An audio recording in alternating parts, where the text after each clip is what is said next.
I met Marcus during my second year at the university, at a time when everything in my life felt unfinished and loosely held together. I was still learning who I was, still mistaking attention for affection, still believing that intensity meant sincerity. Marcus arrived quietly, without spectacle, and that was part of what drew me to him. He was confident in a way that didn't ask for approval. He spoke less than others but listened just enough to make people feel seen. When he looked at me, it felt deliberate, as if I had been selected rather than noticed by chance. That feeling stayed with me longer than it should have. We started spending time together between lectures, sitting on the steps outside the old library or walking without direction through campus paths that smelled faintly of dust and rain. Marcus never rushed anything. He didn't label what we were, and I didn't ask. I told myself that patience was maturity, that real connections didn't need names. In truth, I was afraid that asking would make him disappear. Our relationship, if it could be called that, grew in fragments. A shared coffee, a late reply that still felt better than silence. A hand resting near mine but never quite touching in public. I noticed the imbalance early on, but I chose to interpret it generously. Marcus had his own world, his own pace. I convinced myself that love meant adjusting to it. Sarah was the first person to notice how deeply I was invested. She sat beside me in our sociology class and had a habit of observing people more than situations. One afternoon, as we packed our bags, she asked casually, "Does he ever ask how your day was?" The question caught me off guard. I laughed it off, too quickly. "That's just how Marcus is," I said. "He's not big on words." Sarah didn't argue. She just nodded, the way someone does when they don't want to push a truth too hard. But the question lingered with me long after we left the classroom. Marcus could be warm when he wanted to be. On good days, he remembered small details about me and surprised me with sudden kindness. On others, he felt distant, unreachable, as if I had imagined our closeness entirely. I learned to measure my mood by his attention. When he was present, the world felt steady. When he wasn't, everything tilted. Despite this, I felt chosen. That feeling mattered more to me than certainty. I ignored how rarely he talked about the future, how carefully he avoided conversations about commitment. I told myself that what we had was enough for now, that wanting more would make me needy. As the semester progressed, talk of a classmate trip began to circulate. A short getaway organized by the department, meant to give us a break from routine.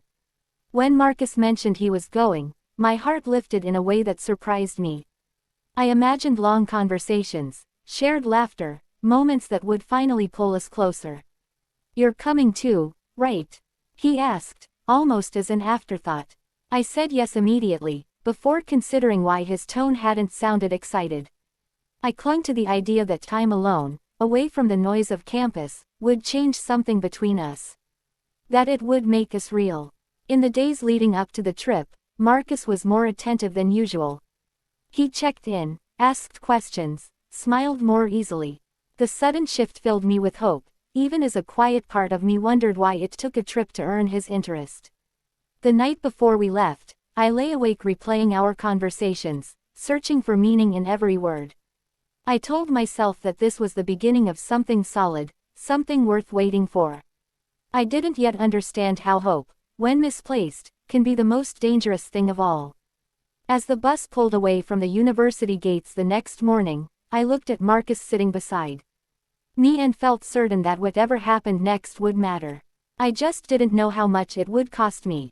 The trip began with noise and movement, bags being loaded, classmates laughing too loudly, the bus engine humming beneath it all. I sat beside Marcus, close enough to feel his warmth, far enough to sense the space he always kept intact.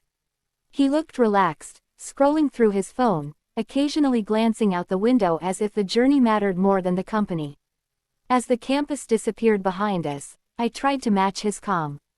I told myself that this was what togetherness looked like when it wasn't forced. Still, I watched him closely, searching for signs that I mattered to him in the same way he mattered to me. At the hotel, everyone scattered into small groups, energized by the unfamiliar setting.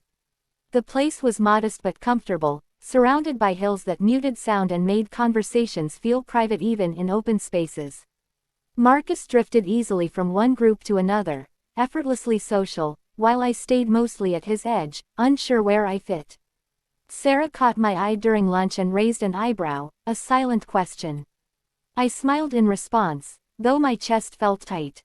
Marcus hadn't spoken much to me since we arrived, and each time I tried to draw him back, the moment slipped away. That afternoon, we explored the area in pairs and clusters.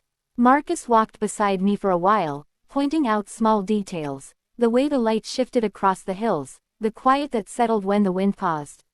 For a moment, it felt intimate, almost intentional. "You okay?" he asked, glancing at me briefly.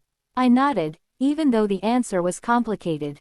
I wanted to tell him that I needed clarity, that being close but undefined was wearing me down. Instead, I said nothing. Silence had become my default language around him. As evening fell, the group gathered in the common area. Music played softly from someone's speaker, conversations overlapping in an easy rhythm. Marcus sat close to me then, closer than he had all day. His shoulder brushed mine, and the contact sent a confusing mix of relief and unease through me. Later, people began drifting away to their rooms. Laughter faded down the hallways, leaving behind a quieter version of the night. Marcus stayed seated, looking at me with an expression I couldn't quite read. "Want to walk for a bit?" he asked. I agreed, my heart quickening. Outside, the air was cool and still. The path was dimly lit, and our footsteps echoed softly. Marcus talked about nothing important, classes, plans he hadn't committed to, thoughts that never fully formed. I listened, filling in the gaps with meaning that might not have been there. We stopped near a bench overlooking the dark outline of the hills. Marcus sat down, and after a pause, I joined him. The silence between us felt heavier now, charged with something unspoken. He leaned closer, his presence overwhelming my thoughts. I wanted to ask him what this meant, where we stood, whether I was more than a convenient comfort. But the words stayed trapped inside me. What happened next unfolded without clarity, without the certainty I had hoped for. It wasn't tender, and it wasn't cruel. It was quiet, confusing, and left me feeling smaller than before. The moment passed without explanation, as if it were something ordinary, something that didn't require acknowledgement. When we returned inside, Marcus didn't say much. He lay down and fell asleep quickly, his breathing steady, untroubled. I stayed awake, staring at the ceiling, my thoughts spiraling. I realized then that whatever I had imagined this trip would give me, it wasn't honesty. I felt a sharp ache settle in my chest, the kind that comes from understanding something too late. I had crossed a line, believing it would bring me closer to him, but instead, it had pushed me further into uncertainty. As the room grew quiet and the night stretched on, I understood that the hardest part wasn't what had happened, it was what it meant. And I knew that when morning came, nothing would be the same, even if Marcus acted like it was. Morning arrived without ceremony. Pale light slipped through the curtains, revealing the quiet damage of the night before. Marcus woke easily, stretching as if nothing unusual had occurred. He checked his phone, stood up, and moved around the room with the same calm confidence he always carried. "Breakfast?" he asked casually, as though we were unchanged. I nodded, even though my throat felt tight. My eyes burned from a night without rest, but I kept my expression neutral. I had learned, in his presence, how to make pain invisible. We joined the others downstairs. Laughter bounced between tables, plans were made, memories already forming for everyone else. I sat beside Marcus, listening more than speaking. He was charming again, smiling, joking, completely at ease. Watching him like that hurt more than if he had ignored me. It confirmed what I had begun to understand in the dark. What had happened mattered deeply to me and barely at all to him. Sarah noticed first. She leaned toward me and whispered, "You look exhausted." "I didn't sleep," I replied, choosing truth but not explanation. Her eyes flicked briefly toward Marcus, then back to me. She didn't ask more. Some questions don't need answers to be understood. As the day went on, Marcus acted normal, too normal. He walked ahead of me on the trails, talked animatedly with classmates, never once acknowledging the space that had opened between us. I followed, feeling like a shadow of myself, present but unseen. Inside, something was shifting. The confusion I had carried for months was finally sharpening into clarity. I replayed the moment again and again, not for what it was, but for what it wasn't. There had been no promise. No reassurance. No aftermath conversation. Just silence and sleep. By afternoon, I stopped hoping he would explain himself. I began to see how carefully he avoided responsibility, how easily he accepted what was offered without considering the cost to the other person. And I saw, painfully, how willingly I had participated in my own disappointment. That evening, as the trip neared its end, I found myself alone near the edge of the property, watching the sun sink behind the hills. The air was cool, steady. For the first time since the trip began, my thoughts slowed. I understood then that the betrayal wasn't only in what Marcus had done. It was in how I had ignored my own need for clarity, how I had traded self-respect for proximity. I had mistaken closeness for care, silence for depth. Marcus joined me briefly, standing a few steps away. "You've been quiet today," he said. "So have you," I replied, finally meeting his eyes. He shrugged, as if that settled it.